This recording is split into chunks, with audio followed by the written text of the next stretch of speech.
Hello மக்களே, ஜானகி மாயா செம இன்ட்ரெஸ்டிங்காக போயிட்டுருக்கு. நம்ம ஜானகியும் அந்த எலெக்ஷனில் வின் பண்ணி அதில் ஒரு தலைவி ஆயிட்டாங்க. அதே சமயத்தில் சும்மாவே இந்த புவனேஸ்வரி ஏதாவது ஒரு பிளான் பண்ணுவாங்க. இந்த வாட்டி எப்படியாவது ஜானகியை போட்டு தள்ளணும்னு சொல்லிட்டு பயங்கரமான ஒரு முடிவு எடுக்கிறாங்க. இன்னொரு சைடு நம்ம ஜானகி இதுலேருந்து ரகுராம் காப்பாற்றுவாங்களா?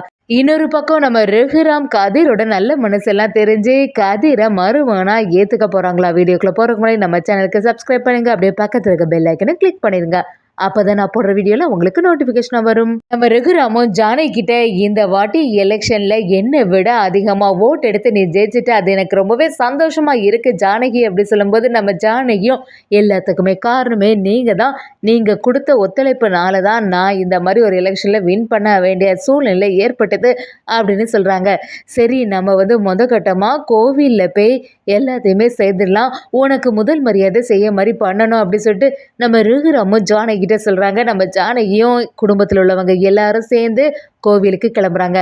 அங்க சாமியார்கிட்ட நம்ம ரகுராமும் ஜானகிக்கு எல்லா முதல் மரியாதை கொடுங்க, அவ தானே இந்த வாட்டி தலைவி பொறுப்புல இருக்கா, அதனால எனக்கு கொடுக்க வேண்டிய எல்லா மரியாதையும் இனிமே ஜானகிக்கு கொடுக்கணும் அப்படின்னு சொல்லிட்டு சொல்லும்போது சாமியாரும் நம்ம ஜானகிக்கு அந்த பரிவட்டத்தை கட்டுறாங்க. அதெல்லாம் பார்க்க செம எமோஷனலாக இருந்துச்சு. நம்ம ரகுராம் ஜானகிக்கு மேலே எவ்வளோ ஒரு அன்பும் பாசமும் வச்சுருக்காங்கன்னு புரிய ஆரம்பிக்குது. அதே சமயத்தில் நம்ம பத்மா பார்வதிக்கு பொறாம தாங்க முடியலை. பார்வதியும் பத்மா கிட்ட எப்படியாவது இந்த எலெக்ஷனில் இவங்க ஜெயிக்க மாட்டாங்க, புவனேஸ்வரி ஏதாவது ஒரு வேலை செய்து அவள் வின் பண்ணிடுவான்னு பார்த்தா எல்லாமே தலைகீழாக மாறிட்டு சும்மாவே இந்த ஜானகி அக்கா தான் இந்த குடும்பத்தில் பெரிய ஆளுன்னு சொல்லிட்டு எல்லாரும் தலையில் தூக்கி வச்சு ஆடுவாங்க, இனி கேட்கவா வேணும் அப்படின்னு சொல்லிட்டு நம்ம பார்வதியும் பத்மாவும் யோசிக்க ஆரம்பிக்கிறாங்க. அதே சமயத்தில் நம்ம ரகுராமும் ஜானகி கொடுக்க வேண்டிய எல்லா மரியாதையும் கொடுக்குறாங்க. வீட்டுக்கு வந்த உடனே எல்லாரும் சேர்ந்த மாதிரி சாப்பிடும்போது நம்ம ரகுராமும் ஜானகி நீ சமையல் பண்ணா எவ்வளோ நல்லா இருக்கு தெரியுமா, எல்லா சாப்பாடுமே ருசியாக இருக்கு, நான் போகும்போது கூட அந்த இடத்துல உள்ளவங்க கேட்க ஆரம்பிச்சிட்டாங்க, சரி உங்கள் மனைவி ஜானகி வின் பண்ணிட்டால, அதனால எங்களுக்கு ஏதாவது ஒரு ட்ரீட் வைக்கண்டாமா அப்படின்னு கேட்டாங்க. நீ பேசாமல் ஒரு டிஃபன் பாக்ஸில் எல்லாத்தையுமே எடுத்து தான் அவங்கள்ட்ட நானே கொண்டு கொடுத்துறேன் அப்படின்னு சொல்கிறாங்க.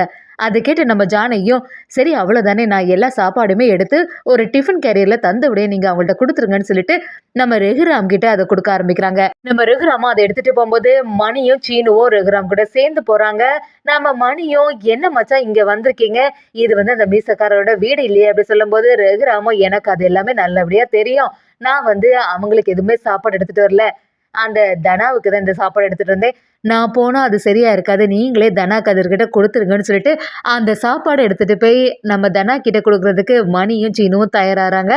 அதே மாதிரி அவங்கள பார்த்த உடனே நம்ம கதிர் அப்படி அதிர்ச்சியாகி என்ன இங்கே இந்த பக்கமாக வந்திருக்கீங்க, என்ன விஷயம் அப்படி கேட்கும்போது நம்ம சீனுவும் அது ஒன்றும் இல்லைடா, வீட்டில் நம்ம அத்தை ஜெயிச்சதுக்காண்டி வீட்டில் நல்ல விருந்து மாதிரி சாப்பாடெல்லாம் வச்சுருந்தேன், அதான் இதை உங்களுக்கு கொடுத்துட்டு போகலான்னு வந்தோன்னு சொன்ன உடனே நம்ம தனாவும் சரி எங்களை நினச்சி நீங்கள் இவ்வளோ தூரம் வந்திருக்கீங்களே அந்த சாப்பாடை சாப்பிடணும்னு சொல்லிட்டு நீங்களும் ஆசைப்பட்டிருக்கீங்களா அப்படி சொல்லும்போது நம்ம சீனுவோம் நாங்கள் ஒன்றும் ஆசைப்படல, நாங்களே மறந்துட்டோம், ஆனால் மாமா தான் இதெல்லாம் செய்தது அப்படி சொன்ன உடனே நம்ம தனா அப்படியே அதிர்ச்சியாகி நிற்கிறாங்க. என்னாச்சு, அப்போ அப்பா இங்கே வந்திருக்காங்களா அப்படின்னு கேட்குறாங்க. ஆமாம், கீழே தான் வெயிட் பண்ணிட்டு இருக்காங்க, இன்னும் உன் மேலே உள்ள பாசம் அவருக்கு கொஞ்சம் கூட குறையவே இல்லை, ஆனால் அது வெளிக்காட்டாமல் தான் இருந்துட்டு இருக்காங்கன்னு சொல்ல ஆரம்பிக்கிறாங்க. நம்ம தனாவுக்கு ரகுராம் இந்த மாதிரி சாப்பாடு கொடுத்துருங்கன்னு தெரிஞ்ச உடனே சந்தோஷம் தாங்க முடியலன்னு சொல்லலாம். அதே சமயத்தில் புவனேஸ்வரியும் எப்படியாவது இந்த ஜானகியை தீர்த்து கட்டணும் அப்படின்னு சொல்லிட்டு ஒரு பெரிய முடிவு எடுக்கிறாங்க. அப்படியே பசுபதி கிட்ட நான் சொன்ன மாதிரி அந்த ஆள் ரெடியாக தானே இருக்காங்க அப்படி கேட்கும்போது ஆமாம் புவனேஸ்வரி, இந்த வாட்டி எதுவுமே மிஸ் ஆகுதுக்கு சான்ஸே இல்லை, நீயே பாரு அப்படி சொல்கிறாங்க. புவனேஸ்வரியும் சரி இவனோட திறமையை நம்ம எப்படியும் செக் பண்ணி பார்க்கணும் அப்படின்னு சொல்லும்போது அந்த ஆளுக்கிட்ட ஒரு பொம்மையை கொடுத்து இந்த பொம்மை இவ்வளோ டிஸ்டன்ஸில் இருக்குது, நான் எவ்வளோ குறி வச்சு கரெக்டாக அதில் கன் ஷாட் பண்ணுறேன்னு பாருங்கன்னு சொல்லிட்டு அந்த ஆளும் காட்டுறாங்க. அதை பார்த்தா புவனேஸ்வரி மிரண்டு போய் நிற்கிறாங்க. நீங்கள் சரியான ஆளை தான் கூட்டிகிட்டு வந்திருக்கீங்க, இவன் தான் கரெக்டான ஆள், கரெக்டாக ஜானகி பதவி ஏற்கும்போது இவன் ஏதாவது ஒரு தூரத்துலேருந்து ஜானகிக்கு ஆபத்து வர மாதிரி ஒரு செயலை செய்திடணும்னு சொல்லிட்டு புவனேஸ்வரியும் நம்ம பசுபதி கிட்ட சொல்லி வைக்கிறாங்க. அதை கேட்ட பசுபதிக்கும் நீ எதுக்கும் கவலைப்படாதம்மா, ஜானகி இந்த வாட்டி பதவி ஏற்கிறதுக்கு வாய்ப்பே இல்லை, அவளுக்கு இந்த மாதிரி ஆபத்து வரதான் போகுது, அதுக்கு இல்லாட்டாலும் அவள் குடும்பத்தை சேர்ந்த யாராவது ஒருத்தங்களுக்கு ஆபத்து வரதான் போகுது அப்படின்னு சொல்லிட்டு நம்ம புவனேஸ்வரி கிட்ட நம்பிக்கை கொடுக்குறாங்க. புவனேஸ்வரியும் என்ன நடந்தாலுமே அந்த மாயா கடைசி நேரத்தில் வந்து சொதப்பிடுறா, இந்த வாட்டி அப்படி நடக்கவே கூடாது, நம்மளோட திட்டம் எதுவுமே அந்த மாயாவுக்கு தெரியக்கூடாது, கரெக்டான சமயத்தில் இந்த காரியத்தை கச்சிதமாக முடிச்சிடணும்னு சொல்லி நம்ம புவனேஸ்வரியும் பசுபதிகிட்ட சொல்லி வைக்கிறாங்க. ஒரு கட்டத்தில் நம்ம ஜானகியோட உயிரை ரகுராம் காப்பாத்திட்டாங்கன்னு சொல்லலாம்.